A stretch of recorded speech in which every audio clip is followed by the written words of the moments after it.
حضرت عمر فاروق رضی اللہ تعالیٰ عنہ خادم سے کہنے لگے بوڑھی سے پوچھو. پوچھا اماں السلام علیکم. وعلیکم السلام. اماں کیا بات ہے؟ تو اماں کہنے لگی جاؤ دوڑو, تمہیں کیوں بتاؤں, دیہات کی سیدھی سادی بی بی, جاؤ بھاگ جاؤ. کہا نہیں اماں مہربانی کرو اندر تو آنے دو. بڑی منت کے بعد اماں مانی. عمر فاروق عام آدمی نہیں جس سے دنیا کامتی ہے. حضرت عمر اندر گئے. اماں کیوں پریشان ہو؟ تو اماں کہنے لگی تمہیں کیوں بتاؤں, میرا اپنا دکھ ہے. چل اماں بتا دے, تیری مہربانی. اماں کہنے لگی میں ایک بیوہ ہوں, بے اولاد ہوں, کوئی میرا سہارا نہیں. مجھے عمر فاروق سے بڑی شکایت ہے. میرے اوپر 25 دینار کا قرضہ چڑھ گیا ہے اور 3 دن ہو گئے میں نے روٹی نہیں کھائی, اور عمر نے میری خبر نہیں لی. حضرت عمر کو پتہ چل گیا لوارث ہے, اس کا کوئی 2 4 10 ہزار ووٹ کوئی نہیں. ایک کو میکے سے 6 مربے نہیں لے کے آئی, ایک اکیلی تنے تنہا. اور بھائی جب اللہ کا خوف ہوتا ہے تو پھر انسان ان غریبوں کو بھی مناتا ہے. پھر ریڑی والے کی بھی اہمیت بڑھ جاتی ہے, پھر رکشے والے کی قدر بھی بڑھ جاتی ہے. حضرت عمر فاروق رضی اللہ تعالیٰ عنہ کہنے لگے اماں عمر سے شکوہ ہے؟ کہاں؟ جناب عمر کہتے ہیں میں نے ایک جملہ کہا تو اماں نے تو مجھے لاجواب کر دیا. میں نے کہا اماں عمر کو کیا پتا کہ تو بھوکی ہے اور مقروض ہے, اسے کیا خبر؟ تو اماں کہنے لگی کیا کہا تم نے؟ عمر کو خبر نہیں, اسے پتا نہیں؟ تو عمر سے کہو نا چھوڑ دے حکومت, اس کے حوالے کرے جو خبر رکھ سکتا ہے. کیوں بیٹھا ہے پھر؟ ہمارے حکمران کہتے ہیں ابھی میں صدمے میں ہوں, نکلوں گا تو بات کروں گا. نہ ادھر ادھر کی تو بات کر, یہ بتا کہ قافلہ کیوں لٹا. مجھے رہزنوں سے غرض نہیں, تیری رہبری کا سوال ہے. ہاں تجھے جواب دینا پڑے گا. حضرت سیدنا عمر فاروق رضی اللہ تعالیٰ عنہ سے اماں کہنے لگی نہیں خبر رکھ سکتا تو حکومت کیوں کرتا ہے, چھوڑتا کیوں نہیں؟ تو حضرت عمر کہتے ہیں میں کانپنے لگا. دوڑے گئے جناب عمر. میں نے کہا اس اماں کا 6000 ووٹ نہیں کہ اس کی قدر کی جائے. یہ اماں کوئی بہت آکسفورڈ یونیورسٹی کی ڈگری ہولڈر نہیں کہ اس کی بات مانی جائے. ایک لاوارث اور بیوہ بی بی. عمر دوڑے گئے, گھر سے اناج کا تھیلا کندھے پہ رکھا, 25 دینار بھی لیے, پکا پکایا کھانا بھی لیا. خادم کہنے لگا حضور مجھے دے دے میں اٹھا لیتا ہوں. تو حضرت عمر فرمانے لگے چل وعدہ کر قیامت کے دن بھی میرا بوجھ اٹھائے گا. کہنے لگا جی نہیں وہاں نہیں اٹھا سکتا. فرمایا پھر آج بھی نہ اٹھا, مجھے ہی اٹھانے دے, یہ میرا بوجھ ہے تو مجھے ہی. اماں کے سامنے 25 دینار بھی رکھے.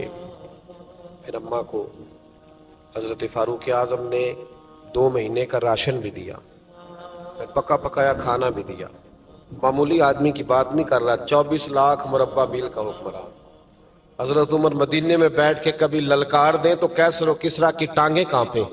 جناب عمر فاروق رضی اللہ کھانا کھلا کے اماں چارپائی پہ تھی تو عمر نیچے بیٹھ گئے. کہنے لگے اماں چل عمر کو معاف کر دے, چل چل جانے دے, کوئی عرض نہیں, بیچارے کو پتہ نہیں چلا. تو اماں کہنے لگی تو نے پھر عمر کا ذکر چھیڑ دیا. بیٹے میرے گھاؤ بڑے گہرے ہیں, میرے زخم بڑے سخت ہیں, کلیجہ پھٹے تو تجھے دکھاؤں کتنی تکلیف میں ہوں. میں تو پکا ہوا پھل ہوں, کسی وقت بھی دنیا سے چلی جاؤں گی. میں نے عمر کو معاف نہیں کرنا. جب میں قبر میں جاؤں گی نا, نبی کریم علیہ السلام آئیں گے تو میں عمر کی شکایت کروں گی. میں کہوں گی حضور اس سے پوچھئے یا رسول اللہ بیوہ اور بوڑھی کا خیال ہی نہیں کیا. تو آپ کے غلام کہتے ہیں میں نے عمر کو کبھی اتنا روتے نہیں دیکھا جتنا آج روئے. کہنے لگے اماں عمر کو میں جانتا ہوں وہ کمزور ہے, یہ شکایت نہ لگانا, وہ کمزور ہے, مقابلہ نہیں کر سکے گا, یہ شکایت نہ لگانا, چل معاف کر دے. تو اماں کہنے لگی اچھا تو مجھے کچھ اچھا لگتا ہے, جا تیری خاطر عمر کو معاف کیا, تو پیارا لگا ہے, جا معاف کیا, تیری خاطر معاف کیا, تیری خاطر عمر کو معاف کیا. حضرت عمر فاروق کہنے لگے مجھے لکھ کے دو. کون اتنے جتن کرتا, کون؟ کسی سے کہنا جا اپنی اماں کو منا لے, تو کہتے ہیں نہیں نہیں میری غلطی کوئی نہیں تو مناؤں کس بات پہ, ہمیں تو 20 دلیلیں آتی ہیں. جا ابا کے پیر پکڑ لے. پتہ ہے نبی پاک علیہ السلام نے فرمایا جس کا باپ راضی ہوگا اسی کا اللہ راضی ہوگا, اور جس کا باپ ناراض ہوگا وہ سارا دن وظیفے پڑھے, اس کا اللہ راضی. یہ ابو داؤد شریف کی حدیث ہے. نا جی بڑی مہربانی, پیسے نہ لائیے گا آپ. اب بات سنیں, وہ بھی میں سمیٹنے کی طرف آ رہا ہوں, ختم کر رہا ہوں, آپ میری بات پہ توجہ رکھیں. عزیز بھائی, نبی کریم صلی اللہ تعالی علیہ وسلم نے جو اپنے غلاموں کی تربیت کی تو حضرت عمر فاروق کہنے لگے لکھ کے دو.